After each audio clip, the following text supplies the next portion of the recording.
Hey everyone, welcome back to First Comes by VP. And if you like this video, please hit the like button and do subscribe if you're a new viewer. और आज मैं again आप लोगों के लिए लेके आई हूँ एक होम रेमेडी जो कि आपके बेबी को या आपको बचाएगी from the cough and cold जो आजकल चल रहा है, खासकर कंजेशन जो चेस्ट में हो जाती है। इससे पहले मैं एक और रेमेडी आप लोगों के सामने ला चुकी हूँ, but this will be the most effective one क्योंकि ये काफ़ी सारे इंग्रेडिएंट से बनी है, easily available at your home. I am not saying कि आपको बाहर से लेके आना पड़ेगा, आपको इजीली अपने किचन में सारे इंग्रेडिएंट्स मिल जाएंगे।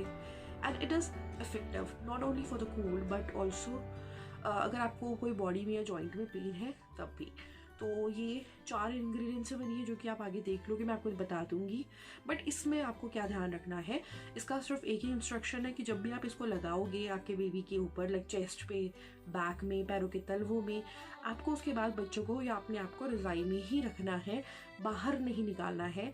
क्योंकि इसके जो तासीर होती है गर्म होती है, और एकदम से आप अगर अपने आप बॉडी को एक्सपोज कर दोगे ठंडे में तो उतना इफेक्टिव ये नहीं होगा जितना रज़ाई के अंदर जो गर्माई आएगी उससे इफेक्ट होगा। बेसिकली क्या करता है, ये जो म्यूकस होता है आपके बॉडी के अंदर, जो कफ बन रहा होता है, उसको ये लूजन अप करता है। जो आपके लंग्स होते हैं, रेस्पिरेटरी सिस्टम या ट्रैक को ये काफ़ी ज़्यादा स्मूथ या खोल देता है। नोज़ को जो ब्लॉक हो रखी होती है उसको भी खोल देता है।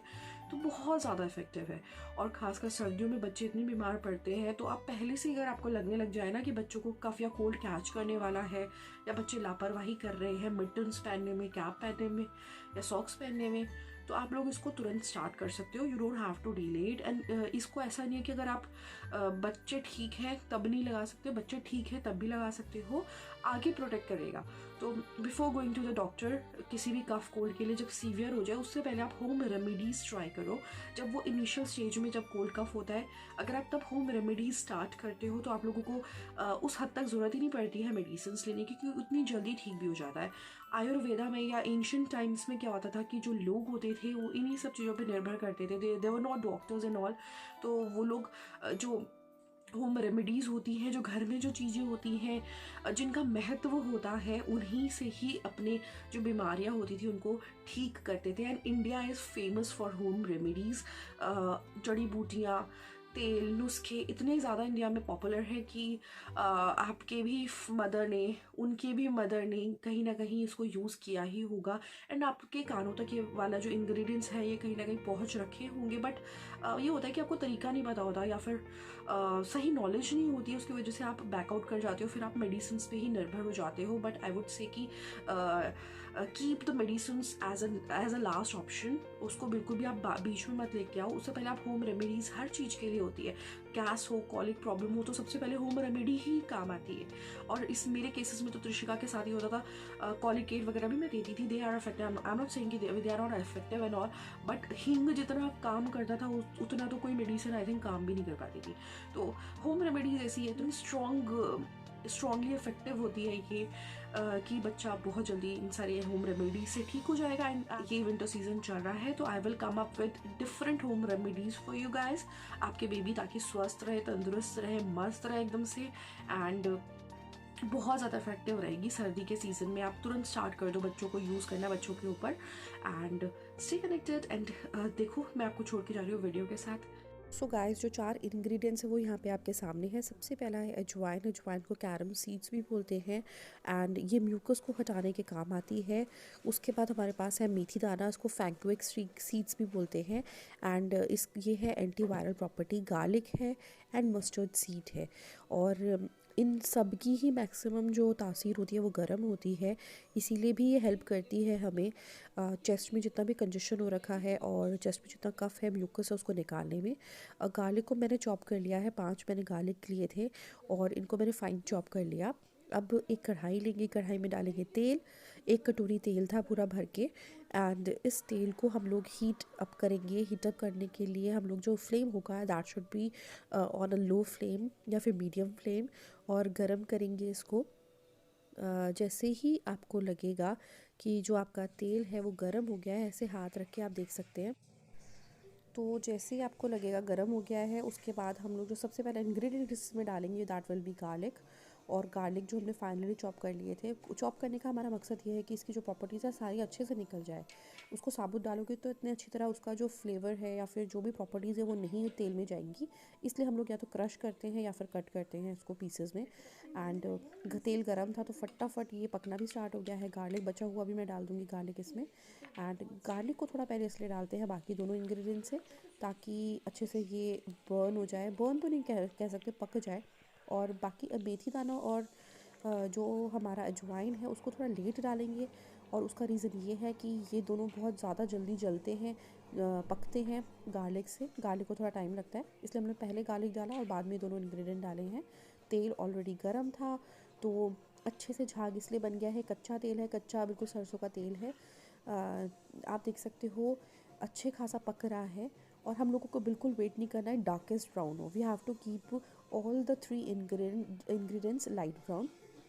तो मैं अभी थोड़ी देर में इसको देखो, गैस ऑन ऑफ भी कर दिया मैंने, और अब ऑफ़ करे करे ही मैं इस जो तेल है उसको पकाऊंगी। उसके सारे इंग्रेडिएंट्स की प्रॉपर्टी को पूरी कोशिश करूंगी तेल में मिक्स हो जाए, और ऐसे हिलाऊंगी। जितना हिलाऊंगी उतना ज़्यादा ये फ्लेवर्स छोड़ेंगे इंग्रेडिएंट्स तेल के अंदर। तेल अभी भी गर्म है बहुत ज़्यादा, तो उसको अपने आप ही पका रहा है। अगर मैं स्टर नहीं करूँगी तो इंग्रेडिएंट्स मेरे जलने के चांसेस ज़्यादा हैं।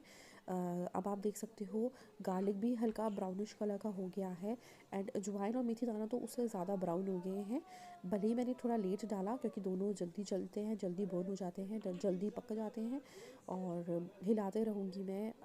आप अच्छे से देख सकते हो करछी में किस कलर का हो गया है। You have to keep it this colour only. And चलाते रहो, स्टर करते रहो जब तक पूरा झाग ख़त्म ना हो जाए और जो तेल है हमारा वो ठंडा ना हो जाए, क्योंकि finally we have to transfer this mixture in the bottle. तो बॉटल में डालने के लिए you have to maintain temperature, so that जो आपकी ग्लास बॉटल है वो क्रैक ना हो जाए, कड़क ना जाए। इसलिए आपको जो तेल है उसको थोड़ा सा ठंडा भी करके डालना पड़ेगा। मैं वही वेट कर रही हूँ जल्दी से तेल ठंडा हो और उसको हिलाते रहोगे। अब तेल बहुत देर तक गर्म रहता है एक्चुअली, तो वही रीज़न है मेरे बार बार इसको हिलाने का। अब फाइनली मेरा जो ये तेल है वो ठंडा हो चुका है, सारा झाग इसका ख़त्म हो गया है, और आपको सारे इंग्रेडिएंट्स अब अच्छे से दिखाई दे रहे होंगे। कुछ भी एक्स्ट्रा ओवर बर्न नहीं हुआ है। जितने भी तीनों इंग्रेडिएंट्स हैं वो बहुत ही ज़्यादा अच्छे से पकी हैं। This is my glass bottle जो मैंने बहुत अच्छे से इसको स्टेरलाइज कर लिया है, because it is glass. And we have to store this oil mixture. तो आपको एटलीस्ट ये 1 महीने तक आप स्टोर कर सकते हो, तो इसलिए आपको जो बॉटल होगा it should be clean and dry. ये मैं कटोरी लूँगी क्योंकि finally I will transfer this कढ़ाई वाला तेल इन दिस कटोरी, और फिर कटोरी से I will transfer it in the bottle.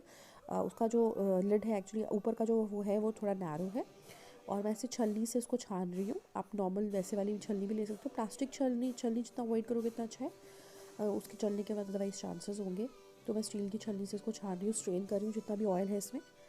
And it will take time, क्योंकि मुझे बार बार इसको मिक्सचर को जो इसमें बचा हुआ है उसको पलटना पड़ेगा दूसरे कंटेनर में।